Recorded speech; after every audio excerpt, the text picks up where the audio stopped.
This video walks you through how to record an overpayment in Xero. Start in Xero and go to the accounting menu, then choose bank accounts. From there, open the bank account that the payment came from. Once you are inside that account, click Spend Money to begin a new transaction. This creates the payment entry that you will use to record the amount paid beyond what was owed to the supplier. On the Spend Money screen, look for the Spend As drop-down menu. Open that list and change the payment type to Overpayment. This is the setting that tells Xero the transaction is not just a standard spend money entry, but a supplier overpayment that can later be used as a credit. Next, move to the To field, search for the supplier who received the extra payment, then select the correct supplier from the results. Make sure you choose the same supplier you will want to apply the credit to later, since the overpayment stays connected to that contact. After that, enter the payment details. Set the date to match the date of the overpayment.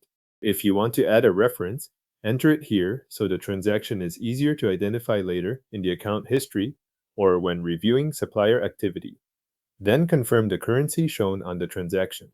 If your organization uses more than one currency, this is a good point to verify that the transaction is being recorded in the right one before you continue.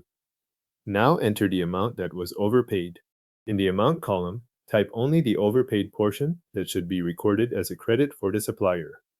When you do this, Xero automatically fills in the accounts payable account and the tax rate for the overpayment transaction. Review those fields, but do not replace them unless your setup specifically requires a different treatment and you already know that is correct.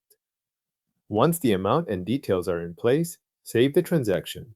Click Save if you are finished, or click Save and add another if you need to record another overpayment right away. Either option records the supplier overpayment in Xero, so it is available for later use. The final part happens when you work on the supplier's next bill. When you create a new bill for that same supplier, or open an existing unpaid bill, look for the available overpayment and apply it as a credit against the bill. This reduces the balance due by the amount of the overpayment that you recorded earlier. The supplier overpayment is now recorded in Xero and ready to be applied to the supplier's next bill as a credit.